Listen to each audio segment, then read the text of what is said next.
Haryana BJP अध्यक्ष ओम प्रकाश धनखड़ ने भी आदमपुर उपचुनाव में चुनाव प्रचार की कमान संभाल ली है। धनखड़ साहब चुनाव प्रचार करने पहुंच गए हैं। धनखड़ साहब खुद हमारे साथ मौजूद है। धनखड़ साहब, चुनाव प्रचार में आप आ गए हैं भव्य के, किन किन मुद्दों को लेकर लोगों के बीच जाएंगे?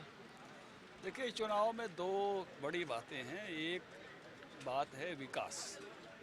बहुत वर्षों से विपक्ष में रहने के कारण से आदमपुर के लोगों की जो अपेक्षाएं हैं, आकांक्षाएं हैं, उनके जो सपने हैं, उनको साकार करने के लिए एक समय था जब विकास में आइकॉनिक था आदमपुर भजन लाल जी के ज़माने में। लेकिन अब तेज़ी के साथ और विकास चाहते हैं। ठीक है, मनोहर लाल जी ने सभी हलकों का विकास करने के लिए पैसा दिया और इसकी यहाँ के लिए भी जो है 500 करोड़ से ज़्यादा राशि दी है। 300 करोड़ रहनों की नी मॉडलिंग पे दिए हैं। किसानों को बीमा का मुआवजा भी 125 करोड़ दिया है और 58 करोड़ अभी पेंडिंग में है जो डिजास्टर मैनेजमेंट का पैसा किसानों का मिलना है। बालसमंद में कॉलेज बना है। लेकिन अब और तेज़ी के साथ सब जगह विकास हो रहे हैं, तो उस विकास की अपेक्षा एक मुद्दा है। दूसरा मुद्दा है ये इलाका भजन लाल जी के साथ बहुत प्यार से जुड़ा हुआ इलाका है और उसी बात के साथ इस इलाके की एक पहचान बन गई है। लोग उस पहचान से, साथ में मीडिया में जितने भी लोगों के इंटरव्यू देख रहा हूँ, वो उस पहचान को अपनी एक गौरवशाली पहचान मानते हैं, उससे जुड़े रहना चाहते हैं। तो जहाँ एक विकास की अपेक्षा है, जहाँ एक अपने पुराने जुड़ाव की एक 5.5 दशक की जो उनकी अपनी एक जुड़ाव बना है और मोदी जी के कारण से जो बदलाव आ रहे हैं पूरे देश में, उनके कारण से जो कमल के फूल के साथ ये लोग आए हैं, तो मुझे लगता है कि ये चुनाव बहुत एक तरह से भारतीय जनता पार्टी के पक्ष में, भव्य बिश्नोई के पक्ष में बहुत मजबूत हो गया है। लेकिन धनखड़ साहब, आपने विकास और चौधरी भजनलाल के इतिहास की बात करी। जो आदमपुर की जनता है वो तो कहती है कि चौधरी भजनलाल ने काफ़ी काम करवाए, लेकिन कुलदीप को लेकर काफ़ी नाराज़गी है। कहते हैं कुलदीप कभी मिलते नहीं, फ़ोन पर कभी बात नहीं होती, मिलने के लिए दिल्ली जाना पड़ता है।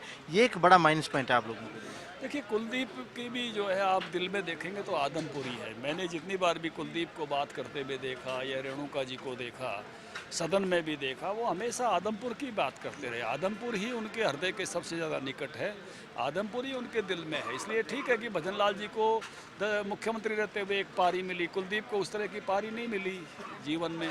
तो उस नाते से जो अपेक्षा भजन लाल जी पूरा कर पाए वो निश्चित रूप से कुलदीप जी से नहीं हो सकती थी।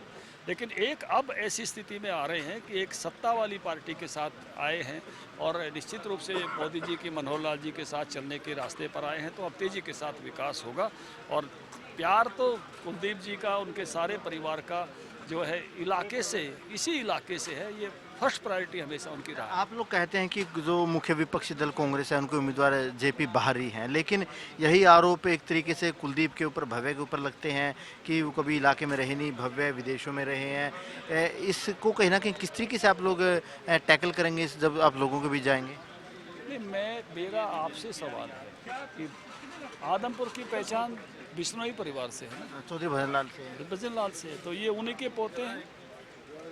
इस परिवार की पहचान आदमपुर के साथ है। क्या किसी दूसरे आदमी के साथ इसकी पहचान जुड़ रही है? क्या आज नहीं जुड़ रही है। तो जो पहचान है उसी पहचान से लोग गौरव फील करते हैं।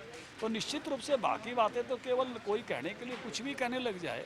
जो सर्वाधिक लगाव इन लोगों का है या लोगों का लगाव है तो इसी परिवार के साथ मुख्य है। तौर पर आप मुकाबला जेपी से देख रहे हैं और आम आदमी पार्टी और इनेलो को कहाँ खड़ा पाते हैं? देखिए, कोई भी पार्टी अभी मुकाबले की तरफ बढ़ने के प्रयासों में है। अभी जो लेटेस्ट जानकारी है उसमें से बहुत संघर्ष जो है प्रतिपक्ष कर रहा है, वो कोई ठीक ऐसी जगह पर पहुंच रहा है जिसको आप मुकाबला जैसी बात कह रहे हो, ऐसा नहीं है। भारतीय जनता पार्टी का चुनाव बहुत मजबूत है और बहुत आगे है। जेजेपी का भी इंतजार किया जा रहा है कि जेजेपी की बड़ी लीडरशिप कब आएगी चुनाव प्रचार दीपावली में? के बाद दुष्यंत जी बाकी सब लोग आने वाले हैं, मुख्यमंत्री जी भी आने वाले हैं, तो वो चुनाव में और बाकी लोगों का दौरे जो है दिवाली के बाद होंगे। सीएम साहब की कब के जो चुनाव कार्यक्रम रहने वाले, इसके अलावा जो दूसरे बड़े नेता हैं, जो स्टार प्रचारक है, उनके क्या कार्यक्रम निर्धारित किए हैं? निश्चित रूप से दिवाली के बाद का जो सप्ताह है सब लोग उसमें लगेंगे और नीचे जो है दौरे बनेंगे। यहाँ एक टीम है जयप्रकाश दलाल जी के नेतृत्व में, कृष्ण लाल जी पवार, सुंदर लाल जी, सुरेंद्र जी आ रही है, हमारे वेदपाल जी, रणबीर गंगवा जी, ये टीम यहाँ मैनेज कर रही है। तो सबके कार्यक्रम जैसे जैसे ज़रूरत है उस हिसाब से उनको आगे बढ़ा रही है। आप लोग लगातार भव्य की जीत का दावा कर रहे हैं। भव्य की जीत का आप मोटा मोटा क्या मार्जिन मानते हो जो आप दावा कर रहे हैं? आप किस तरीके से चुनाव परिणाम देखते हैं? देखिए, बहुत भारी मतों से विजय होगी। यहाँ की बीजेपी ने एक लक्ष्य रखा है। मीडिया के लोग भी मुझसे कह रहे थे कि 1 लाख वोट मिलेंगे। तो निश्चित रूप से आप अब लगा लीजिए, बाकी बंटवारा 3 में होना है, बंटवारा जिस रेशियो में होना है उसमें भी वो रेशियो जो है वो आपके भी ध्यान में भी है, मेरे भी ध्यान में है, तो जीत बहुत अच्छे मार्जिन की होने वाली है। बिल्कुल, इस चुनाव में बीजेपी भव्य के लिए 1 लाख वोट का जो है आंकड़ा लेकर चल रही है। वहीं 2 मुद्दों को लेकर, विकास और चौधरी भजनलाल का इतिहास, इन 2 मुद्दों को लेकर लोगों के बीच बीजेपी जा रही है। कैमरामैन राहुल के साथ अनिल मोर, खबरें अब तक, हिसार।